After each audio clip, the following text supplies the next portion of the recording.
Assalamualaikum warahmatullahi wabarakatuh. Baik, jumpa lagi dengan Ibu ya. Kali ini Ibu akan menjelaskan materi tentang logaritma.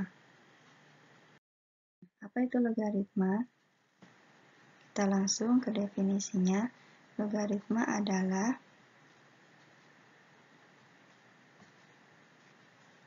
inverse dari eksponen. Inverse itu kebalikan dari eksponen. Eksponen itu bentuk pangkat. Jadi logaritma itu adalah kebalikan dari bentuk pangkat.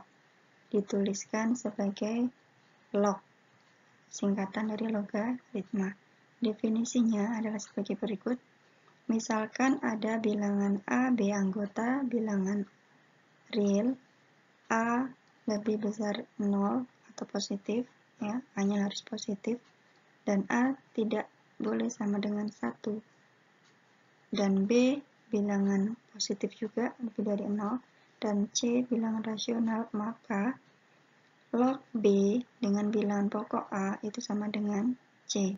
Jika dan hanya jika A berpangkat C, itu hasilnya adalah B. Jadi, ini bentuk pangkat. Ini bentuk logaritma, saling berhubungan. A di sini, bilangan pokoknya, menjadi bilangan pokok dalam bentuk pangkat, berpangkat C. C di sini hasil dari logaritma, itu adalah hasilnya B. A disebut basis atau bilangan pokok, B disebut numerus, dan C adalah hasil logaritma. Oke. Nah, kita pahami dulu bentuk logaritma ini ya. Contoh seperti ini. Jika ada 2 pangkat 3, itu hasilnya ada 8. Berasal dari 2 kali 2 kali 2, hasilnya 8. Jika ditulis dalam bentuk logaritma, log 8 dengan bilangan pokok 2, ya, 2, ini 8 ya di sini, itu hasilnya sama dengan 3. Hasil logaritma, yaitu 3, itu adalah pangkatnya dalam bentuk pangkat. Contoh nomor 2, 3 pangkat 4 sama dengan 81. Berasal dari 3 kali 3 kali 3 kali 3, yaitu 81. Jika ditulis dalam bentuk logaritma, log 81 dengan bilangan pokok 3 sama dengan 4. Jadi hasil dari logaritma itu adalah pangkat dari bentuk pangkat. Contoh nomor 3, 5 pangkat 2 sama dengan 25. Jika ditulis dalam logaritma, log 25 dengan bilangan pokok 5 sama dengan 2. 4 pangkat 3 sama dengan 64. Berasal dari 4 kali 4 kali 4. 64. Jika ditulis dalam logaritma, log 64 dengan bilangan pokok 4 itu sama dengan 3. Ya, jadi 3 di sini itu adalah pangkat. Contoh terakhir, 10 pangkat 2 sama dengan 100. Jika ditulis dalam logaritma, log 100 sama dengan 2. Nah, angka 10, bilangan pokok 10 ini adalah bilangan istimewa. Jadi, dia tidak perlu dituliskan di sini. Jadi, kalau ada logaritma, kok bilangan pokoknya tidak dituliskan, ini artinya bilangan pokoknya adalah 10. Jadi, hanya bilangan pokok yang 10 saja ya yang tidak ditulis. Sehingga log 100 sama dengan 2. Kenapa? Karena 10 pangkat 2 itu hasilnya 100. Oke, sekarang kita contoh mencari logaritma. Contoh pertama, log 32 dengan bilangan pokok 2. Itu hasilnya berapa? Kita cari. Kita misalkan hasilnya adalah X. Maka cara mencarinya adalah bilangan pokok ini 2 dipangkatkan berapa yang hasilnya sama dengan 32. Nah, itu caranya. Jadi, kita mencari pangkat. Nah, ini. 2 pangkat berapa yang hasilnya 32? 2 pangkat, iya, 2 pangkat berapa? 5. Maka X sama dengan 5. Kita tulis di sini. Kemudian log 27 dengan bilangan pokok 3. Berapa hasilnya? Kita umpamakan X, maka 3 pangkat X sama dengan 27. 3 pangkat berapa yang hasilnya 27? Ya, pangkat 3. Maka X di sini hasilnya adalah 3. Lagi, log 125 dengan bilangan pokok 5 sama dengan X. Cara mencarinya, 5 pangkat X sama dengan 125. 5 pangkat berapa yang hasilnya adalah 125? Ya, pangkat 3. Maka X hasilnya adalah 3. Paham ya? Lagi, log 1000. Nah, di sini bilangan pokoknya tidak tertulis, itu artinya bilangan pokoknya adalah 10. Log 1000 sama dengan X. Cara mencarinya 10. Jadi ini kalau tidak tertulis artinya 10 ya. 10 pangkat berapa yang hasilnya 1000? Iya, pangkat 3. 10 kali 10 kali 10, maka X di sini hasilnya adalah 3. Lagi, log 64 dengan bilangan pokok 2. Hasilnya berapa? Cara mencarinya gimana? 2, ya, kita tulis di sini 2 pangkat X hasilnya harus 64. Maka X sama dengan 2 pangkat berapa yang hasilnya 64? 2 kali 2 kali 2, ya, pangkat 6. Itu hasilnya adalah 64. Lagi, log 10.000 sama dengan berapa? Cara mencarinya adalah, ini kalau tidak tertulis artinya bilangan pokoknya 10.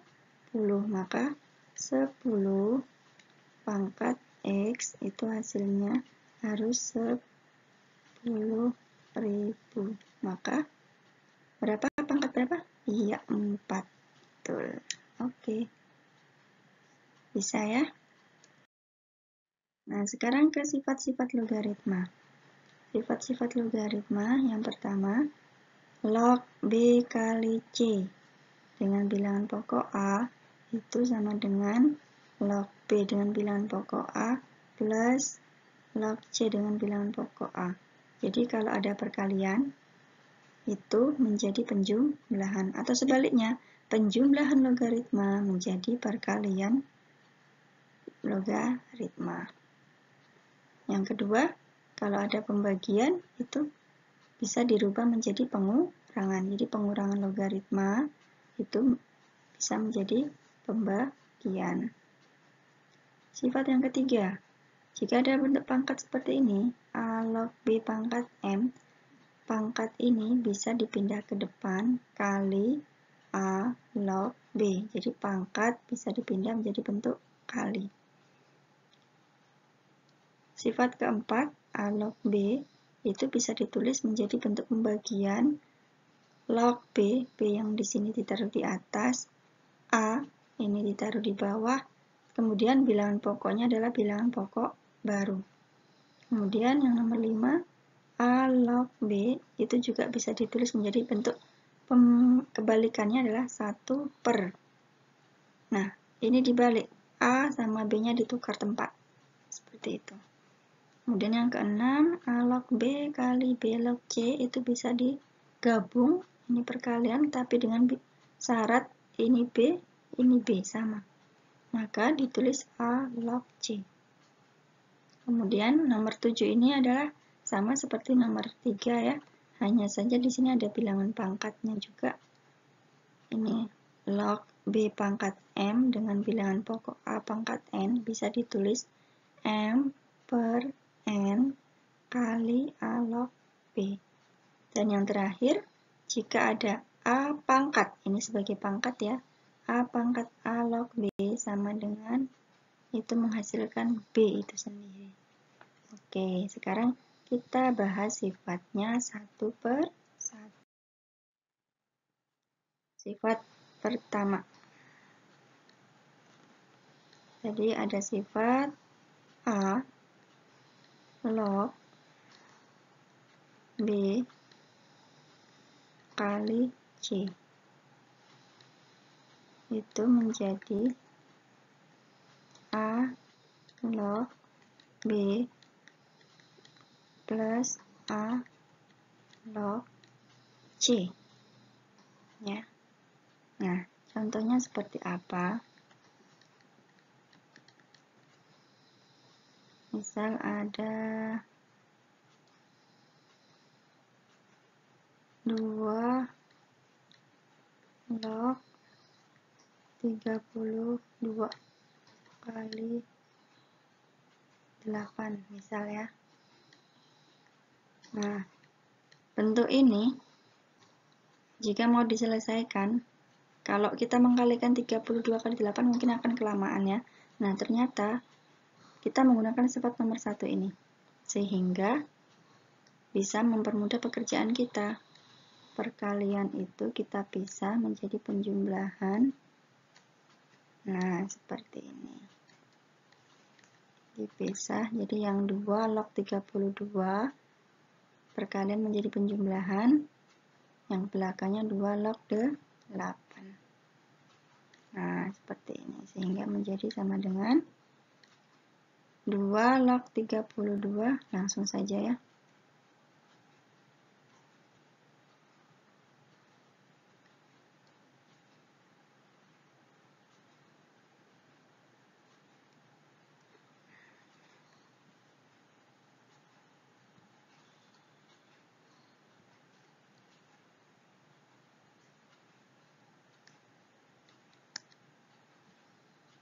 Oke.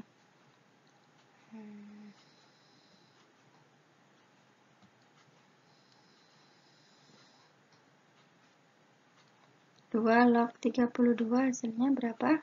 Log 32. 2 pangkat berapa yang hasilnya 32 cara mencarinya? Iya, 5 ya. Plus 2 log 8. 2 pangkat berapa yang hasilnya 8? Iya, 3. 5 tambah 3, 8. Nah, daripada kita mengkalikan 32 kali 8, akan terlalu lama ya, sehingga ini kita pakai sifat nomor 1 ini, mempermudah pekerjaan kita. Jadi dipisah 2 log 32 ditambah 2 log 8. 2 log 32 itu hasilnya 5, 2 log 8 hasilnya 3. Ini 5 dari mana? 2 pangkat 5. Jadi 2 pangkat berapa ya yang hasilnya 32? Nah, cara mencarinya seperti itu. 3 ini berasal dari mana? 2 pangkat berapa yang hasilnya 8? Yaitu pangkat 3, maka hasilnya 3. Oke, itu sifat nomor 1. Baik, kita lanjut. Sifat nomor. Sekarang kalau ada, nah seperti ini. Itu menjadi A log B dikurang A log C. Jadi pembagian itu bisa dipisah menjadi pengurangan. Contoh.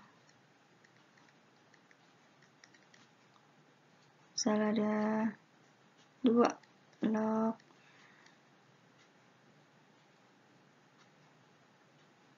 128 dibagi 8. Nah, itu kita bisa menggunakan sifat nomor 2 itu ya. Menjadi, nah seperti ini. 2 log 128 dikurang 2 log 8. 2 log 128 hasilnya berapa? 2 pangkat berapa yang hasilnya 128? Ya, pangkat 7, maka hasilnya adalah 7 dikurang 2 log 8. 2 pangkat berapa yang hasilnya 8? 3, maka di sini hasilnya adalah 3. 7 dikurang 3, 4. Oke. Nah, sifat dari nomor 1 dan nomor 2 ini berlaku kebalikannya ya. Jadi kalau di sini dituliskan A log B per C sama dengan A log B dikurang A log C, itu bisa jadi kebalikannya. Jika kalau ada A log B dikurang A log C, maka bisa digabung menjadi A log B per C. Demikian juga jika penjumlahan A log B ditambah A log C, maka menjadi A log B kali C. Jadi berlaku kebalikannya seperti ini ya. Nah, contohnya seperti apa?